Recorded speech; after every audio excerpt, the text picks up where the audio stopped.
The year 2019 is considered a boom year for Vietnamese startups, and they enter 2020 with the might ready to reap much success. However, the COVID-19 pandemic appeared, causing the Vietnamese startup to fall into crisis, and it showed the first signs of financial crisis that made the prospect of Vietnamese startups gradually become more bleak. Many businesses have declared bankruptcy, dissolved, or disappeared quickly from the market. However, it is not so that there are no opportunities for startups.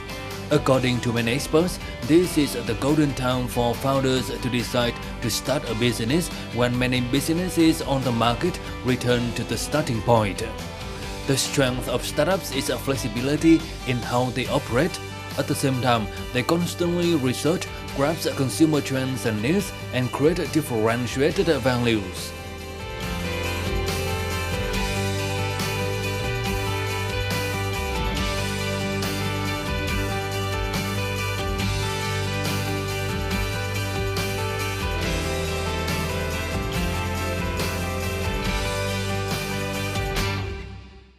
Greetings from Sharing Vietnam on VTC Ten Net Việt.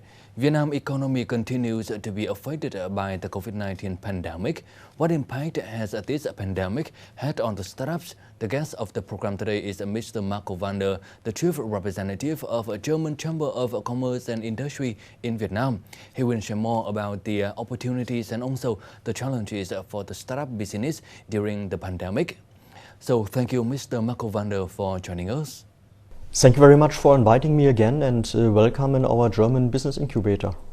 The COVID-19 epidemic is still present here in Vietnam. So what can you share about the impacts of the epidemic on Vietnam's economy? Of course, this new outbreak of COVID-19 came surprisingly, and especially in a very sensitive period when everything went back to normal again here in Vietnam. The public life, but also the economical life, and also the work of each company.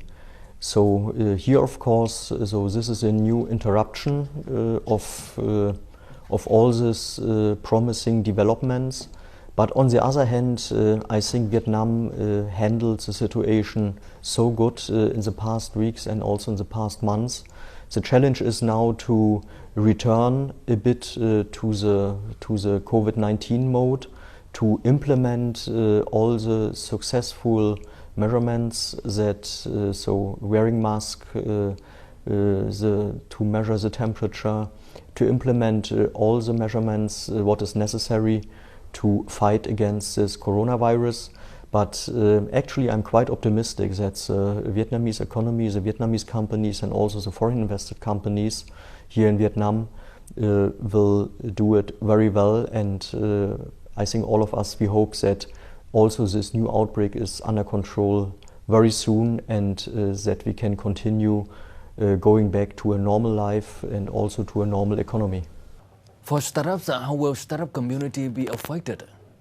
As you know that startup companies, of course, they are also affected, and also startup companies, they are always in a very special position. So on one hand, they are really creative, they are flexible, they are fast.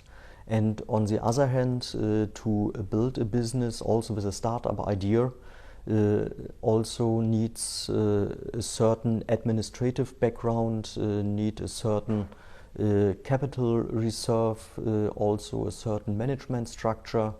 So all what is on this administrative and all what is on this financial side, this is quite challenging, and especially for startups. Startup is normally a very young company, young entrepreneur, so they didn't have much time to build any financial reserves, and therefore, of course, they are more affected on this administrative and this financial side as normal companies or really companies working since decades in one special industry. According to statistics, up to 80% of startups have to reduce manpower and face great financial difficulties globally in the context of the pandemic. So what can you share about this? Yeah, this is what I just mentioned, that not on this creative part, on this idea part of a young entrepreneur, so more on an administrative and the financial side are the challenges, especially for startup companies. And 80%, of course, is a very high number, but it's realistic. And maybe this is exactly the point where everybody of us, maybe also traditional companies, but also maybe the Vietnamese state, could support them to survive and to face the challenges right now and to turn their creative ideas to a new business. What difficulties is the German startup community in Vietnam also facing? I think we have exactly the same situation as for startups from other countries or also from Vietnam. Especially, it's exactly the same situation, so that their challenges, their hurdles are more at this administrative and financial side. The situation is exactly the same. Here are no special things. Maybe one or two startups, they also have a certain backing directly from Germany or from another German company, from a traditional German company. Maybe here is it a bit easier to face the challenges, but basically the challenges are the same as for Vietnamese or other international startup companies.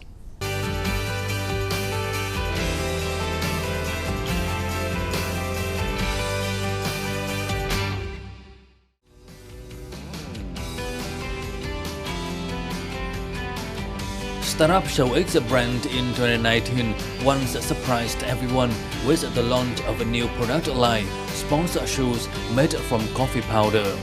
And recently, ShowX continues to bring another interesting surprise when introducing LX, the first coffee mask in the world made entirely from Vietnam coffee. According to the founder of ShowX, LX is not only an attempt to cope with the COVID-19 pandemic, but also a sustainable solution to save the environment. Nhu cầu của người tiêu dùng bắt đầu họ sẽ quan tâm đến chuyện rằng ngoài an toàn ra nó có đẹp hay không, nó có thoải mái hay không, và nó có thực sự là an toàn hay không. Bởi vì bây giờ mình có rất nhiều lựa chọn, không phải cái gì mình cũng mang. Thì cái kiến thức và cái nhu cầu sử dụng khẩu trang của người tiêu dùng bây giờ nó cải thiện rất đáng kể so với trước khi có dịch. Về an toàn thì Thanh và đội ngũ có làm cái chứng chỉ thử nghiệm ở trung tâm 3, thì nó là khẩu trang kháng khuẩn theo tiêu chuẩn AAT-CC 1000. Tuy nhiên cái khẩu trang này nó khác với khẩu trang thị trường ở chỗ là nó được xây dựng cho cái khuôn mặt của mình nó dễ thở hơn. Nghĩa là miệng và mũi của mình nó hầu như không chạm với khẩu trang, mình có nhiều không gian mình thở. Ngoài ra cái chất liệu từ sợi cà phê nó khá là tốt cho da mẫn cảm, nghĩa là đeo vào không có bị hầm, không bị mụn, không bị cảm thấy khó chịu trên khuôn mặt của mình.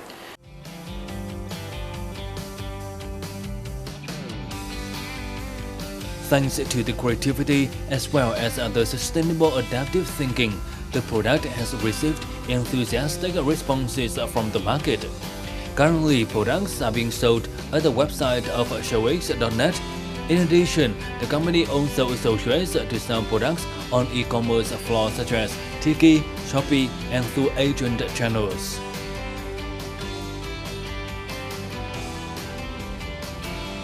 According to Forbes Vietnam, industries that are likely to develop positively during the epidemic, such as financial technology, online education, biotechnology, online business, e-commerce, logistics, food, meal plan, technology application, collaborative software, remote examination and treatment, cleaning technology.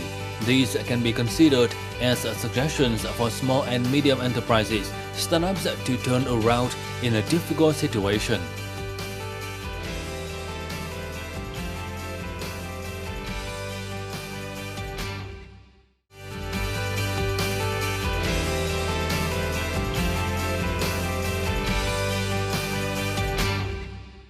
In the difficult context that is covering the economy and all the industries, however, the right opportunity is still open to the startups as we mentioned in our report above. So what do you think about this?